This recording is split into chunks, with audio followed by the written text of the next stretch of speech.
Hey everybody, it's Sarah Bailey. How you doing? This is part 2 of calling leads. Is it really worth it, or is it a huge waste of time and money? And on the first video, I told you it's a great thing to do, primarily because it gives you two things. One, more people to talk to than you have time in the day to get to them all. And number two, it's going to help you to build your confidence and your posture in all of the other prospecting you're doing, whether it's your warm market, people you know, or calling professionals, meeting people out and about, meeting people at networking events, whatever you're doing, okay, it's going to help you to build your confidence and posture. And when you look at top leaders in the industry, those leaders have a strong posture, right? It's not just how you stand, but it's how you carry yourself. Those leaders carry themselves very well, okay? They have more confidence, and people want to join people who have that confidence and that strong posture, not people who are all weak and wimpy and timid.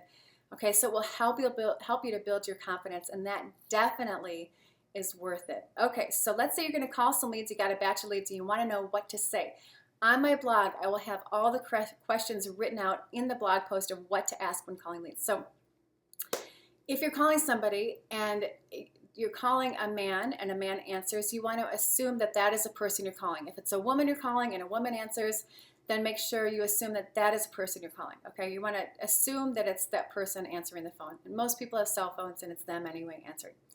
So you call them up, and here's what you're trying to do. You're qualifying them for your time. You're qualifying them for your business, and you want to find out their background. Do they have a background that you really think is going to suit them in network marketing? You can pick anybody you want to partner up with you. You don't have to say yes to these people if they're not a good fit, okay? So that should help strengthen your posture by you being able to say no to some people. Don't feel like you have to say yes to everybody just because they're ready and willing to join. And again, remember, 95% of the people you're calling are not going to be qualified for the business, okay? They're not qualified at all, and there are just a few gems in there, but they are there, okay? They're definitely qualified people, and if you have 5 people out of 100 who join you, is that worth it? I would think so. Okay, so let's say you're calling somebody named Joe and a guy answers the phone. You'd say, hey, Joe. He's going to say yes. And you say, hey, it's Sarah Bailey. How are you doing? Well, you would say your name, right? And he's going to say, yeah. He's going to try to place you. And you say, look, this is Sarah Bailey. I'm calling you back.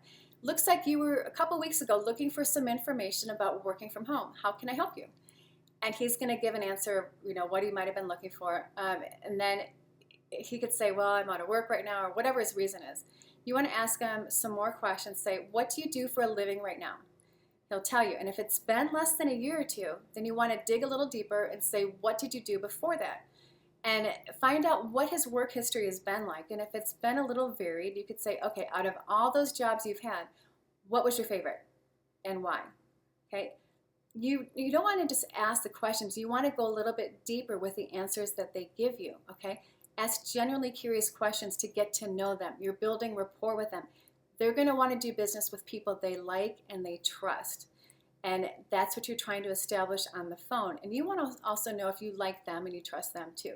So you ask them about their work history, and then if you hear some kids screaming in the background, you could say, I hear some kids in the background. How many kids do you got? And ask them a little bit about family, okay? And then you're going to say, okay, Joe, what kind of income are you looking to generate on a monthly basis? He's going to tell you, and you say, okay, so what would that do for you? He'll say, oh, well, it'll help me to do, pay my bills, pay off credit cards, get the kids in school, whatever his reasons are. Then you're going to come back around, put it back on him again and say, okay, Joe, you said you want to earn about $2,000, let's say it's $2,000 a month, okay? You want to earn $2,000 a month so that you can do X, Y, and Z. How important is it to you that you're able to do those things? And he's going to say, it's very important, okay? He just told you it's important. Then you're going to say, okay, great. How serious are you about being able to earn that $2,000 a month so that you can do X, Y, and Z? And he's going to tell you it's serious. If it's not serious, then you can next him, which means just send him the link and move on, have him call you back if he's interested, okay? But if he tells you that it's serious, you say, okay, Joe, the next thing to do is to have you watch a set of videos. I'm going to send you a link, and you can either text it to him or send it in an email or just have him write it down right there.